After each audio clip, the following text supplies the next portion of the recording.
नन्हे मुन्ने बच्चों, इस गांव के निवास माता और बहने सबको प्रणाम करते हुए मैं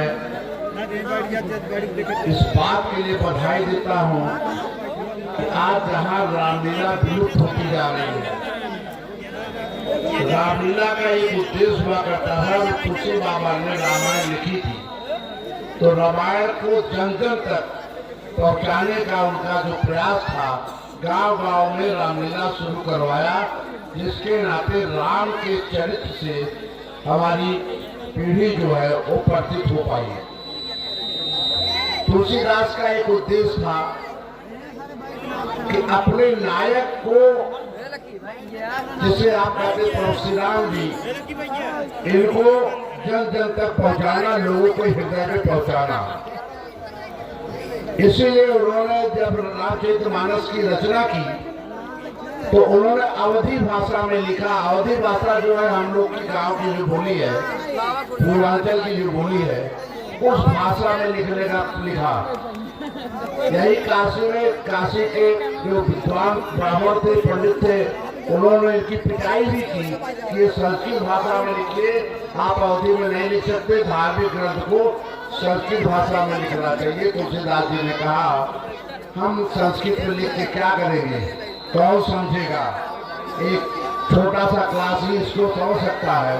हमें तो अपने नायक को घर घर पहुंचाना है, प्रभु श्री राम का हर घर के हर व्यक्ति के हृदय में बसाना है। इसलिए जो है हम अवधी भाषा में लिखेंगे। मैं अब थोड़ा सा 2 मिनट राम के चरित्र पर आप लोग का ध्यान आकर्षित कर रहा हूँ। भगवान श्री राम और भगवान श्री कृष्ण में जो मैं अंतर समझ पाया, वो अंतर ये था, बच्चों बात में करो भाई, जो अंतर समझ पाया, राम का कहना था कि प्राप्त करना उद्देश्य भी पवित्र होना चाहिए और उसके प्राप्त करने के साधन भी पवित्र होना चाहिए। एक आदर्श व्यवहार, इसलिए मर्यादा पुरुषोत्तम इसीलिए कहा जाता है कि मनुष्य के रूप में जिसका सबसे अच्छा आचरण है, जो अनुकरणीय है, वो भगवान श्री राम का आचरण है। भगवान श्री राम भेदभाव, जाति भाव, इन सब से परे थे। उन्होंने दलित, छोड़िए, आदिवासी गिरिजन के घर में जाकर के सिमरी का बैग खाई। और जानते थे सिमरी प्रेम में बैग को दिखा के दे रही है, क्योंकि सिमरी का इतना प्रेम था भगवान राम के प्रति कि कहीं कोई खट्टी बैग हमारे भगवान को न मिल जाए, इस नाते हर बैग को चखती थी, जो मीठा होता था वही भगवान राम को खिलाती थी। तो भगवान राम को पता है कि सिमरी जूठा करके बैग खिला रही है, फिर भी प्रेम से, भाव से, उसी तरह से खाते रहे। दूसरा, हर व्यक्ति को अपनी बात को कहने का अवसर भगवान राम के राज्य में था। जब लंका से माता सीता के साथ अयोध्या आते हैं, एक धोबी उसी राज्य का, उनके राज्य का प्रजा था, उसने सीता पर कुछ शंका जाहिर की और उस शंका के नाते भगवान राम ने सीता का अग्नि परीक्षण कराया और उसके बाद फिर उनको दोबारा वनवास भेज दिया, जहाँ पर 9 कुछ लोग उनके पुत्र पैदा हुए। तो वहाँ पर एक आम आदमी, जो एकदम सामान्य व्यक्ति है गांव का, उसकी भी बात का राजा आदर करता था और उसके अनुसार चलता था। राम सबके, हमारे हिंदू जो समाज है, जब हम हिंदू कहते हैं तो उसको केवल धर्म से मत जोड़िए। ये पूजा पाठ ये हिंदू धर्म नहीं है, यह एक तरीका है ध्यान को कंसंट्रेट करने का, ध्यान को केंद्रित करने का। जो भगवान घंटा घड़ियाल क्यों बजता है मंदिर में, जिससे आप बाहरी आवाज भूल जाइए, केवल आपके कान में एक ही आवाज जाए, घंटे की आवाज, जिससे कि आप जिस आराध्य देव के सामने खड़े हैं उसके सामने कंसंट्रेट करके उसकी आराधना कर सके। यह एक प्राथमिक स्टेज है ध्यान का सत्संग का, मंदिर जाना, पूजा करना। हिंदू धर्म जो है वह एक संस्कृति है, एक सभ्यता है, जीने की कला है। जो भी इस समाज में है वो सब हिंदू है, चाहे किसी धर्म का पालन करता हो, चाहे वो इस्लाम धर्म पालन करता हो, चाहे हिंदू धर्म पालन करता हो, चाहे ईसाई धर्म पालन करता हो, चाहे वो जून हो। इस देश में अगर रह रहे हैं तो यहाँ की संस्कृति के लोग बने हुए हैं, यहाँ की संस्कृति का पालन करते हैं और यहाँ की संस्कृति आपको बताए जितने भी धर्म हैं, कोई 2600 साल पहले, कोई 2000 साल पहले, सबकी उत्पत्ति यही है। एक हिंदू धर्म ऐसा है इसका असल पता नहीं कब ये पैदा हुआ है। कोई अंदाज लगाता है 5000 वर्ष से कोई जाता है, किसी को नहीं पता है कब से हुआ। रामायण महाभारत में से आप चले आइए। हाँ, जो मैं एक चीज बता रहा था, भगवान कृष्ण का ये कहना था कि प्राप्त करने का लक्ष्य पवित्र होना चाहिए, सुंदर होना चाहिए, अच्छा होना चाहिए। लेकिन उस अच्छे उद्देश्य के लिए अगर हमको शॉर्टकट रास्ता अपना हुआ, कुछ गलत रास्ते भी अपनाने पड़े तो हम उस गलत रास्ते के द्वारा भी जो उद्देश्य क्या है, एक अच्छा काम, एक अच्छे चीज को प्राप्त करना, ये बेसिक। क्योंकि व्यवहार पथ भगवान का आदर्श होने के नाते व्यवहार पथ कमजोर था और भगवान कृष्ण का व्यवहार पथ मजबूत था। इससे जैसे धर्मराज जैसे 10 से भी झूठा भगवान का नहीं करवाया, वो तो पता था धर्मराज जो हाथी है, नर है। अश्वत्थ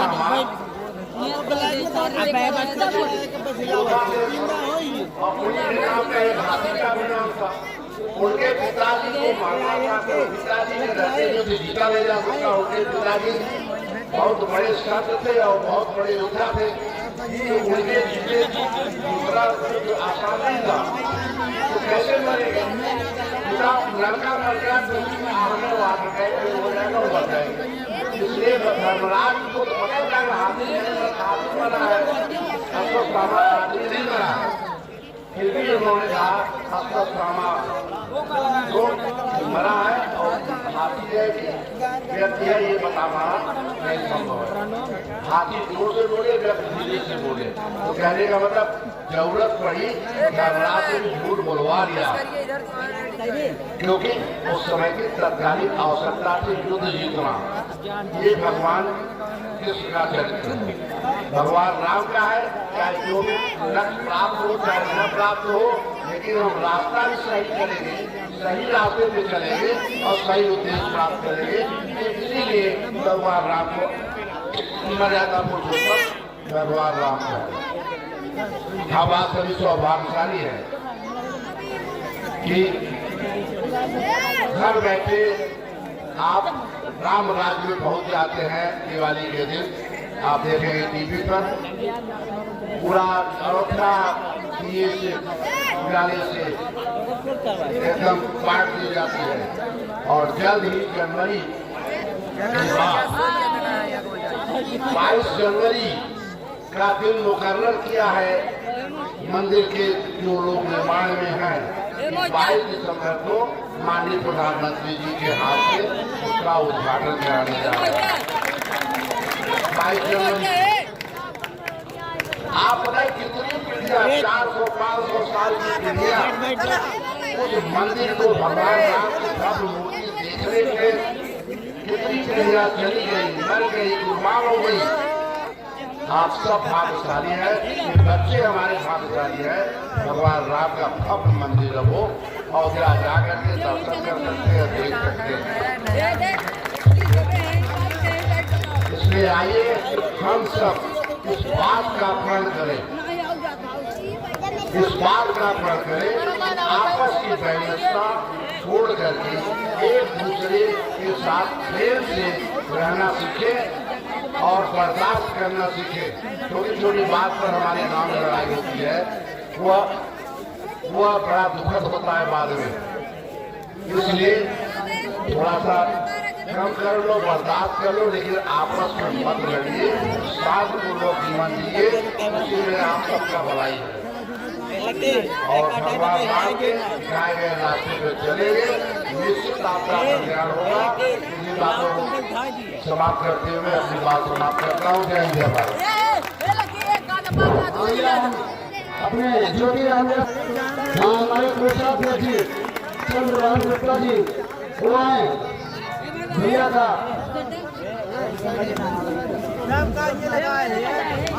हाँ भैया विनोद सिंह आए। हाँ भैया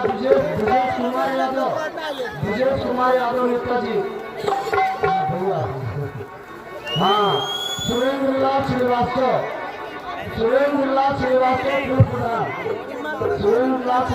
पूर्व प्रधान आए, भैया का स्वागत है। हाँ और उमेश कुमार यादव जी आए, भैया का स्वागत है। हाँ भैया रविंदर सिंह अगर हमारी आवाज जा रही हो, हाँ है तो भैया है बगल में, रविंदर सिंह आए।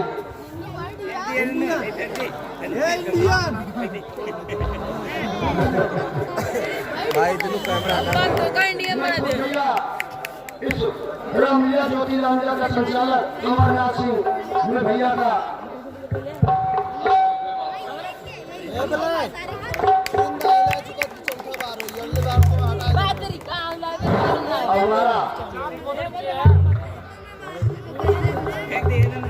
दोस्तों हमारे भैया ने इतनी रामलीला संबंधित भगवान श्री राम के विषय में इतनी बढ़िया बात बताई और भाईचारे की बात बताई कि हम लोग